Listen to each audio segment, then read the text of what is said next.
Hey, what's going on, guys? Realm Gaming here, back with another video. In today's episode, as promised, we would do a bunch of mini-series, mini-guides after we do reach Keystone Hero. When we do the Priest, I'm probably going to do the guides as we do the challenge, but we didn't do that with the Druid, so what we'll have to do is we're just going to kind of come in here and try to piece in as many guides as we can, probably a little bit as we're doing the Priest challenge as well. So let's talk about macros and weak auras, at least what I use in this challenge. Let's start with the macros first. So I'm going to press escape, go to the macros section, and let's take a look at what we've used. So we have a couple. This is one. This is my Convoke macro. And the good thing about this is a lot of the times you can press Convoke, and if you press it twice, it will cancel. So we put a stop macro in here for Convoke the Spirits. And basically what this does is this keeps us from accidentally pressing the button twice and accidentally, like clipping it short, right? So that has been pretty helpful. We also have a cast sequence here, reset of 5, and this is going to cast a Nature Swiftness and a Convoke. Now, the reason we want to do this is because all the regrowths in Convoke are actually buffed by Nature Swiftness. So what I mean by that is if we look at Nature Swiftness, your next regrowth, rebirth, or entangling roots is instant free cast on all forms and heals for an additional 100%. So all the regrowths that are casted by our Convoke the Spirits are beefed up by 100% if we Nature Swiftness before we Convoke. And then after the Convoke, you still remain a charge of Nature Swiftness, so you get that extra free regrowth in there. So just to show you guys what that looks like real quick, we'll just press it. We'll press it again. We're getting all those buffed regrowths. And in the top right, you can see we still have Nature Swiftness, so we can press regrowth and get that free juiced up instant cast regrowth in there. So that's been a pretty useful macro. We also have our dash macro, and this is going to allow us to cast Tiger Dash and Cat Form at the same time. So what this will allow us to do is cast Cat Form like this into dash, and then at the end of your dash, when it goes away, you can press it again, and it takes you out of Cat Form. So that's pretty handy because that's giving you the shift and the speed boost and the shift out at the same time, all in one button. So I have it on my Alt 2 here. I also have it on Alt 1, my Cat Form as well. So that might not be super useful to you if you have your own keybind for Cat Form, but it just takes a lot of the thinking out of it for me. I just cast the button twice. I just press it twice and it does everything I need it to do. So that's been pretty helpful. Another macro that we have here is Frenzied Regeneration. So you can see here we have cast Bear Form, cast Frenzied Regeneration. So I have this on my Alt 4. I'll show you what this looks like. You can simply press Alt 4. It'll shift you to Bear Form. Then you can press Alt 4 again, and it will cancel Bear Form. Then another one that we have here is Frenzied Regeneration. So you can see we have Show Tooltip, Frenzied Regeneration. We have a cast sequence reset to 3. You could change this to longer if you want. But I have it set at 3 because typically I'm shifting into Bear Form and I'm instantly casting Frenzied Regeneration, then I'm getting out, so I don't need much more time than 3 seconds to reset this. But I like to show tooltip of Frenzied Regeneration. That way we could see the cooldown of Frenzied Regeneration while we're not in our Bear Form, essentially. So, show what that looks like. I have it on my Alt 4. So we'll press Alt 4. That'll shift us into Bear Form. We'll press Alt 4 again. Oh, I waited longer than 3 seconds. So we'll do it one more time. Alt 4. Alt 4, then Alt 4. And then we'll Alt 4 again to get out of Bear Form. And there we go. Now, one thing to note about Frenzied Regeneration is it won't heal you unless you're in Bear Form. So you have to stay in Bear Form for that 3 seconds if you want that full duration of healing. So not significant by any means, but it can help. Then the next macro to talk about is the Auto Potion. So Auto Potion is an add-on that you can download. Just go to CurseForge, type in Auto Potion, and what you'll have to do is you'll have to make an empty macro here. So you'll just press New, just simply name it Auto Potion, just like myself. Then exit out, install the add-on, and reload, and you should be good to go. It will automatically create this macro for you, and what this will do is this will cast Renewal first and then your Health Potion. And the way that I understand it is The macro should auto-update your bags based on if you have the tier 1, 2, or 3 health potion. I'm not 100% sure, but I know that this ID is for the tier 3 health potion. To show you guys what that looks like, just make sure we're all on the same page here.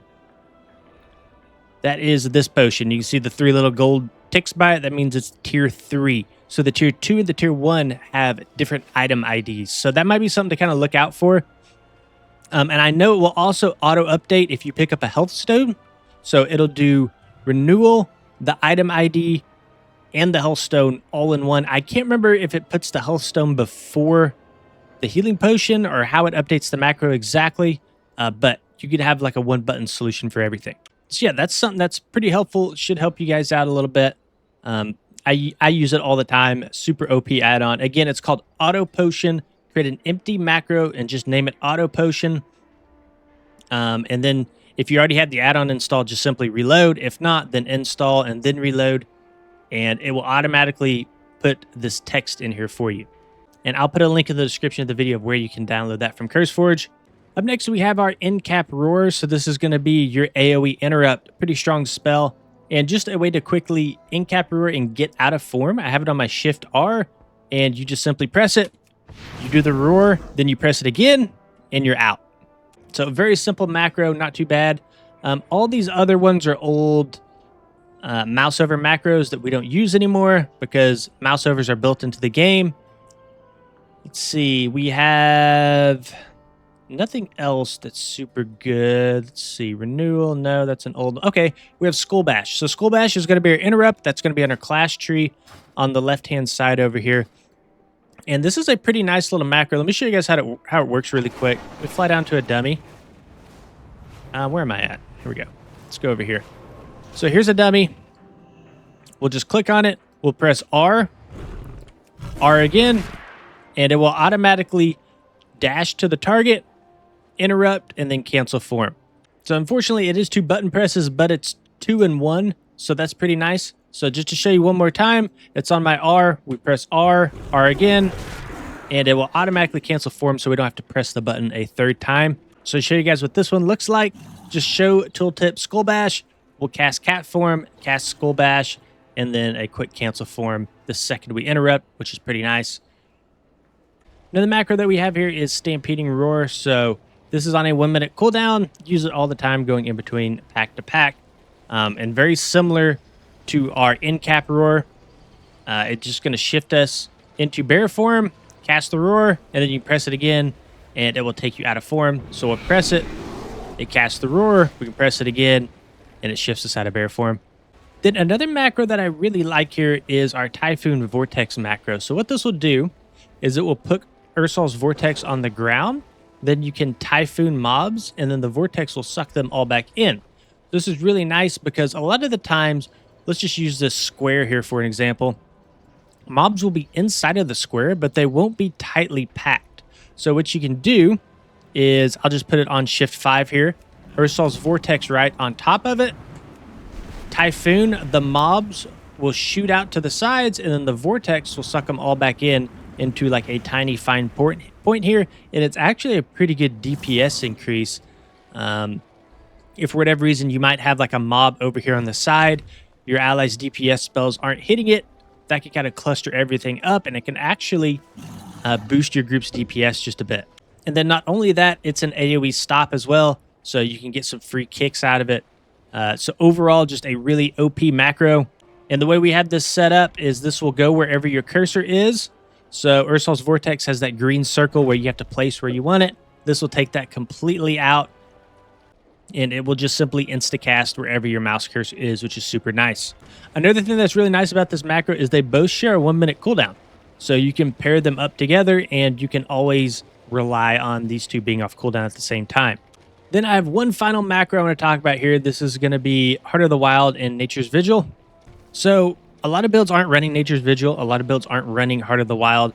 But in my specific build, I was running Nature's Vigil at one point, but I wanted to get Well-Honed Instincts instead. But if for whatever reason you're running like a super offensive build and you are taking Nature's Vigil, you can pair that with your Heart of the Wild, and this will give you a huge damage amp. So let me just show you really quick what it looks like. We'll just take a couple points out of other stuff. And we'll get Heart of the Wild. We'll spec. And then we'll go to some dummies. So what this will do is it will cast Nature's Vigil, then Heart of the Wild, and then you can pair that up with something like your Convoke or something like an instant cast Starfire that might proc. You do a ton of damage. So it's on my shift 1. We'll press it. It casts both of them. We'll go into a Convoke. And now we're getting buffed. All the healing that we do is also doing damage, and all that damage is now amped by Heart of the Wild as well. So a pretty good little burst macro if for whatever reason you might be running those two talents at the same time. Obviously that wasn't too much burst damage right there. We didn't have many mobs that we were working with, but it does do a significant amount of damage if it is a pretty big trash pack. Okay, let's talk about weak Rs really quick. So I really only use one weak R, and that's going to be these 5 spells that are glowing here. I'll leave a link in the description of the video where you can download that weak aura and you can import it. But basically, when you install it, you're going to see more stuff than this. You're going to see something for your Grove Guardians. You're going to see something for, I can't remember which all show it by default, but you're going to see like 3 or 4 more spells in this. I just like to keep it simple to these 5 spells. I don't really care if my Grove Guardians are off cooldown. That's great and all. It also does, yeah, the other one's Cenarian Ward. So yeah, those are the 2 additional ones that will show up when you download it. And I turn those off. You don't have to do that, but if you do want to customize what shows, let me go ahead and show you how to do it really quick. So press enter. Obviously first, go ahead and import the weak aura. Then once you have it, enter /WA. And you can see here, it's called Resto Druid Cursor, and you'll see a whole bunch of other stuff below this. What I did is I just came in here, right-click, and deleted the spells that I didn't want. So if you don't want to delete anything, that's fine. You could just come in here to one of these spells, like Life Bloom, for example. Say for whatever reason you don't want to show that. You could go up to Load and just uncheck everything here under General, and that way that spell will never show up. Then one thing that is a little bit annoying about this weak aura is it will put spells in this queue that you see here when they're not ready to be pressed. It's going to put them in the queue when they have like 3 to 4 seconds remaining on their cooldown and they're not ready to press, but they're about to come off cooldown. That's annoying. I don't really care when they're about to come off cooldown. I want to know when they are ready to press. So to change that, you're going to have to go into the settings again, type /WA. And Life Bloom and Efflorescence should be good. You shouldn't have to touch those. The way Life Bloom works is as long as you have 2 stacks out or 2 charges out on other people or yourself, then Life Bloom disappears from the list. If there's only 1 up, then it will appear back into your queue and it'll say, hey, cast the other charge of Light Bloom. You got 2. The way Efflorescence works is if it's on the ground, then it's going to appear out of your queue. If it expires and it's no longer on the ground, then it's going to pop back into your queue and say, hey, press this button again, it expired. So by default, these 2 are good. It's these 3 that we have to worry about: Wild Growth, Cenarian Ward, and Swiftman. So the way that these work is you'll have to go into trigger 1 here for each one of these. So Wild Growth, for example, will press trigger 1, and on remaining time, you'll want to change that to 1 second. And I think by default, it's like 4 or 5 seconds. And what this will do is if it's at 4 or 5 seconds, again, it's going to pop back up into your queue and the button's not going to be ready to press. So change this to 1 second. Cenarian Ward, go into its trigger, change it to 1 second. Swiftman, go into its trigger, change it to 1 second. That way you know when the button is ready to press. All right, guys, outside of that, you should be good to go. That's everything that I used, at least. I don't know if there's like another really good macro that you guys might use, or another weak aura that might be useful. If so, please share it in the comments of the video to help some other people out. That's it for this one. Thank you guys for watching. We'll see you on the next one.